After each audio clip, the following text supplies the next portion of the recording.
তাদের ধর্মীয় জ্ঞানের অভাব। কারণ আমরা ছোটবেলা থেকে কি করি, অনেক মা-বাবা আছে যে একটা কথা বলি যে জি, জি। কিছু পিতামাতাদেরকে যে বৃদ্ধাশ্রমে রাখা হয় এই সম্পর্কে একটু আলোচনা করবেন। জি, জি, জি, অবশ্যই। এই বিষয়ে আমি এখন আসতে চাইছিলাম। আচ্ছা, এই আচ্ছা যে, বলেন। এই যে আমরা অনেক সময় দেখা যায় যে আমরা কি করি, ছেলে-মেয়েদেরকে ইসলামিক শিক্ষা না দিয়ে বড়, বড় ভার্সিটিতে ১০,০০০, ২০,০০০ টাকা দিয়ে মাসিক বড়, বড় স্কুলে আমরা পড়াই। অথচ আরবি পড়ানোর ক্ষেত্রে আমরা ৳৩০০, ৳৫০০ হুজুরদেরকে দিতে চাই না। জি, এর জি। কারণেও কি এই অভিভাবকরাও কিন্তু বেশিরভাগ যে অভিভাবকরা পায়ের গাম মুখের গাম পায়ে ফেলে আরামের ঘুম হারাম করে মানে ছেলে-মেয়েদের জন্য সর্বোচ্চ দিয়ে দেয়। কিন্তু সেই ছেলে-মেয়ে কি করে? শেষ বয়সে এসে এই পিতামাতাকে কি করে? বৃদ্ধাশ্রমে দিয়ে দেয়। এই বৃদ্ধাশ্রমে দেওয়ার একমাত্র কারণ হচ্ছে ধর্মীয় জ্ঞানের অভাব। ইসলাম থেকে বিচ্ছেদ। কারণ ইসলামিক জ্ঞান নাই। ওরা ওই ছেলেমেয়েরা কিন্তু জানে না পিতামাতার হক কি? এটা আমাদের পিতামাতারও দোষ। ১০০ তে ৯৯% পিতামাতার দোষ। পিতামাতা যদি ঐরকম ধর্মীয় জ্ঞান দিয়া প্রাথমিক অবস্থায় যদি পিতামাতার হক বুঝাইতো, ধর্মীয় জ্ঞান, ধর্মীয় শিক্ষা প্রতিষ্ঠানে যদি ভর্তি করাতো, তাহলে এই পিতামাতারা এখন বৃদ্ধাশ্রমে যাওয়া লাগতো না।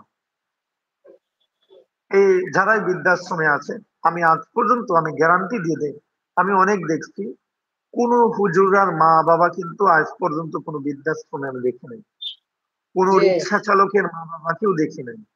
কোন অটো চালকের মা-বাবাকেও আমি দেখি নাই। কোন দিনমজুরের মা-বাবাকেও আমি আজ পর্যন্ত বৃদ্ধাশ্রমে দেখি নাই। বৃদ্ধাশ্রমে কারা?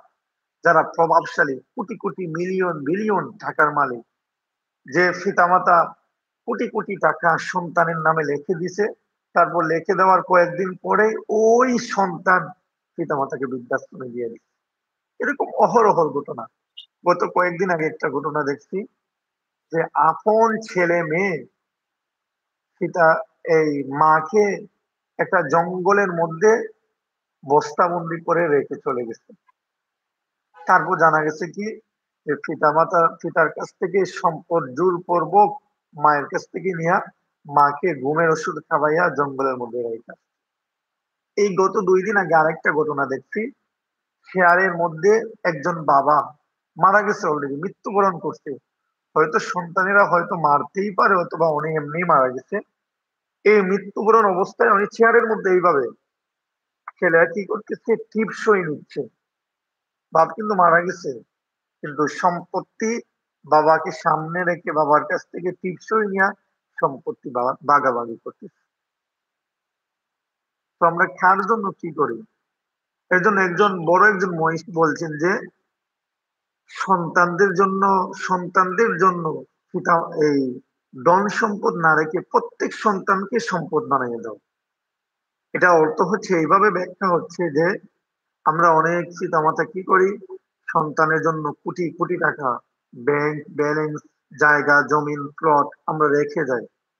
কিন্তু এইগুলা যদি রেখে না গিয়ে আমরা যদি প্রত্যেক সন্তানদেরকে ধর্মীয় শিক্ষায়, ধর্মীয় জ্ঞানে যদি আমরা গুণান্বিত করে রেখে যাই, তাহলে ওই সম্পদ থেকে এটা হচ্ছে সদকায়ে জারিয়া।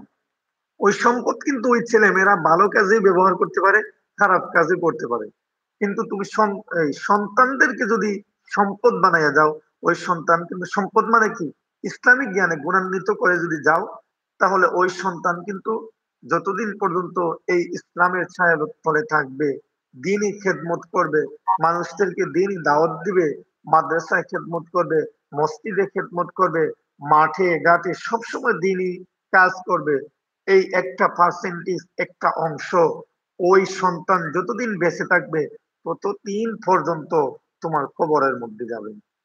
শুধু তাই না, ওই যে সন্তান যে আরেকজন ছেলেকে হাফেজ বানালো, আরেকজনকে একটা ধর্মীয় শিক্ষা দিল, একটি হাদিস শোনালো, ওই আরেকজন লোক যদি আরেকজনকে এইভাবে এই হাদিসটা শোনায়, এইরকম যতজন একজনের পর একজনের পর একজন যতদিন পর্যন্ত এটা জারি থাকবে, ততদিন পর্যন্ত প্রথম যে শিক্ষা দিয়েছে যে মা-বাবা যে সন্তানকে সম্পদ বানাইয়া গেছে